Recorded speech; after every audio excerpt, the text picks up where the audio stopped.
Za 17 let, co dělám DigiNefa, je poprvé, kdy se tu zabývám jiným fotoaparátem než digitálním, protože toto je Fujifilm Instax Mini 70 a není to digitální fotoaparát, nýbrž je to instantní fotoaparát. Instantní to znamená, že se to štěrbiny po expozici vyleze fotka. No a jak to funguje? No než abych to tady dlouze vysvětloval, tak jsem se rozhodl udělat pokus. Já jsem tento přístroj bez varování vrazil do ruky Aně Marii a Radkovi. Oni to nikdy předtím nevěděli, nic o tom nevěděli a nečetli žádné návody, ani o toho žádný návod není. Prostě vzali to do ruky a společně jsme se vypravili na Staroměstské náměstí v Praze na vánoční trhy a tam jsme fotili. Tak se pojďme podívat, jak pochodili. Jsme na Staroměstském náměstí, zatím to držíme trošičku hlavou dolů, ale to se brzy spraví. Důležité je dovnitř dát první kazetu s těmi planfilmy. Ta kazeta je dobře utěsněná proti vlhkosti. Prázdnou kazetu musíme dát do tříděného odpadu. Ta se nedá nijak naplnit, s tou se už nedá vůbec nic dělat. Takže když tam máme tu novou kazetu, tak je přístroj připravený k fotografování. Krátké zkoumání, abychom zjistili, co a jak. Radek je šikovný, takže záhy přišel na to, kde je ta spoušť a jak se mačká. Není to teda pravda moc šikovné a už jsme zahlédli, jak leze první fotka.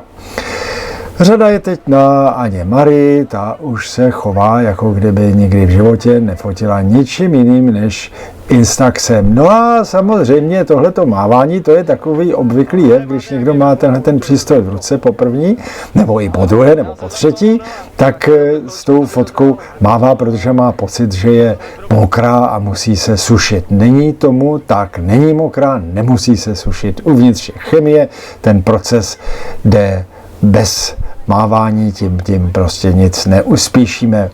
Chce to čas, pochopitelně, když jsme na vánočních trzích, tak je tady trošku chladno a všechny chemické procesy jsou pomalejší, ale dočkáme se, takže máme tady první fotku u stromečku.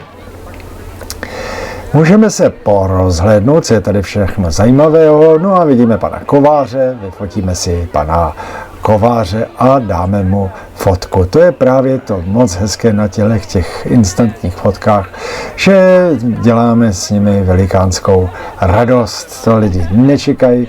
Pan Kovář si jistě nemyslel, že půjde domů s takovouhle pěknou fotkou. A protože se první pokus podařil, tak si to zkusíme znovu na této neobvyklé trojici.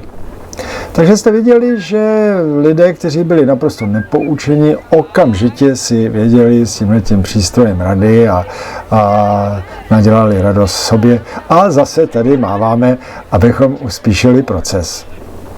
Jestli neuspíšíme, vrátíme se domů a ještě si ten fotoaparát prohlédneme, protože přece jenom, když se to nezdá, tak má nějaké ovládací prvky a s nimi bychom se měli seznámit.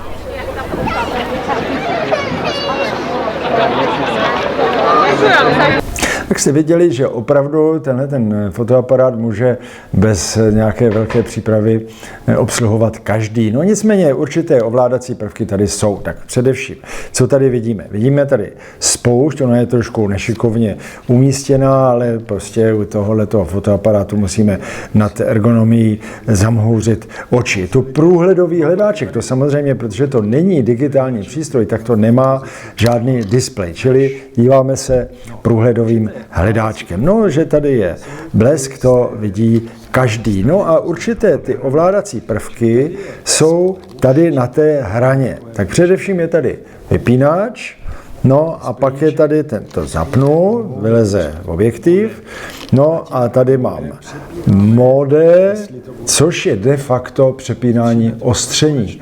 Tady buď toto ostří od 3 do nekonečna, od 3 metrů do nekonečna, anebo od 30 do 60 cm v makrorežimu.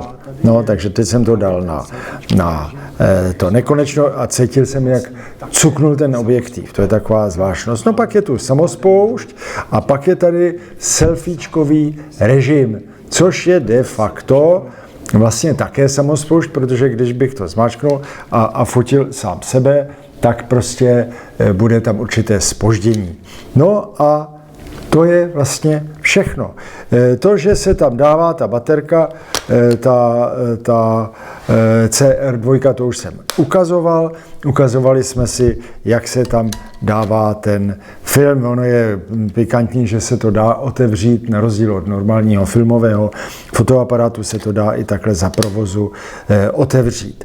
No a takže tohle to je vlastně všechno. Podstatné je, že teda z toho vyleze ta fotka.